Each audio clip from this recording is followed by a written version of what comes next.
Well, I tell you, it doesn't really matter whether inflation is 10, 15% a year or whether it's the Zimbabwe style of inflation. Because if you go up to 10% inflation a year, it's likely that you will then go to 15%. And if you're at 15%, it's likely you go to 20% and so forth. It's once it's the inflation magic is let out of the bottle, it usually accelerates and expands. So I think the likelihood that we will have eventually high inflation rates in the U.S. are very high.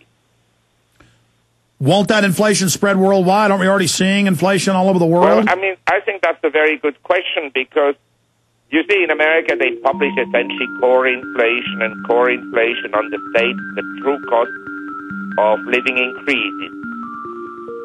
Hello? Yes, sir, I'm listening. That's music. Stay right there. We've got a break.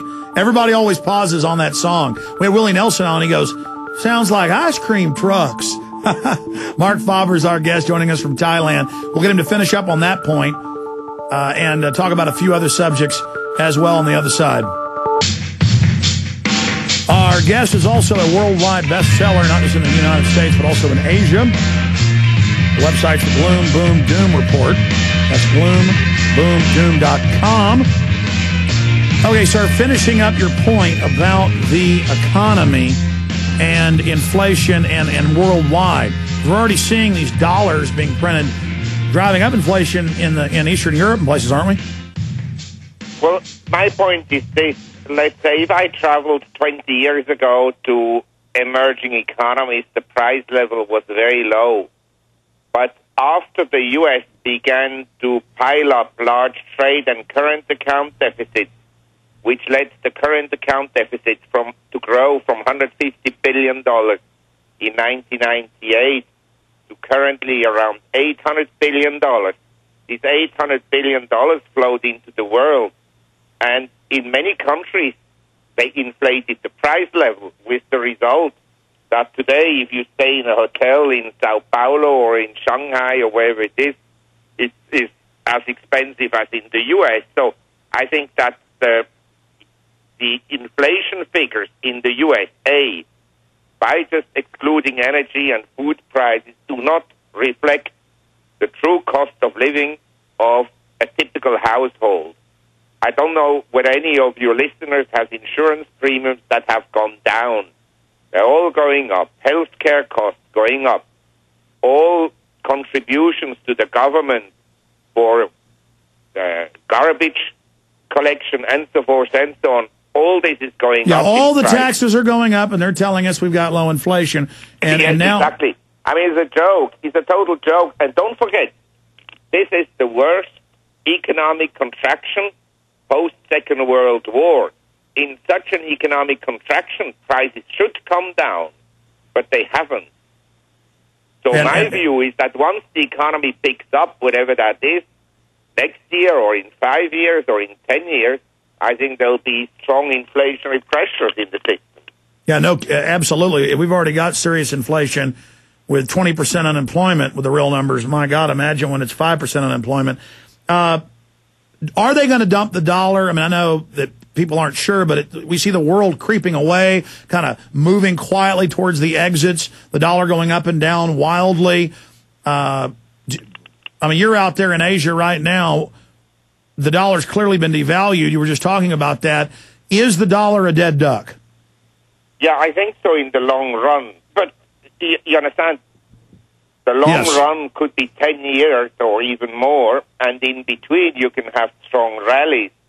I mean, we had a period now between March of this year and just 10 days ago during which inflationary fears overcame and people rushed into commodities and equities and gold and so forth, and the dollar was weak at the same time. Now maybe you have a month or 2 or 3 months where the dollar could rebound somewhat, where bond prices could rebound somewhat, in other words, where interest rates would decline somewhat, and then you have again more deflationary fears. And during this period of time, obviously, equity prices would move lower. But I think in the long run, with Mr. Bernanke at the Fed and with the economic policies of the U.S., that are, in my opinion, misguided because the economic policies of the U.S. target consumption when they should target capital formation. In other words, capital investment in the form of infrastructure, in the form of capacity expansion, in new industries, capital investment, education, and research and development. So the consumption is basically a loss for the economy. Yeah, so what's happening is we're in a cannibalistic economy where we're all living for today, still running up the debts, and the whole infrastructure is going to hell in a handbasket. Where do you see the United States in 5-10 years? Is a third world fallen empire like the Romans in 410? You see, I was just a couple of days in Sao Paulo in Brazil, and I travel extensively. I can tell you when I first went to Sao Paulo in 1974, there was a huge difference between Miami, San Francisco, Los Angeles, New York, and Sao Paulo. Sao Paulo being underdeveloped and the American cities being well-developed, or relatively well-developed. Today, I don't see any difference between Sao Paulo and U.S. large cities. And I also see the third world coming up, but we're dropping. Yes, I mean, it's not necessarily that the U.S. is tumbling to the bottom of the ocean or drowning to the bottom of the ocean. But in the last 20 years, other countries have made huge progress and are now major competitors to the U.S. And so the U.S. and also to some extent Western Europe have stagnated while others have come up. Got it. Marc Faber, thank you so much for joining us. The website's gloomboomdoom.com. Thank you so much for joining us. It's my pleasure. You bet. Take care. Bye. All right, we'll be right back with your phone calls and a lot more. Stay with us. 1-800-259-9231.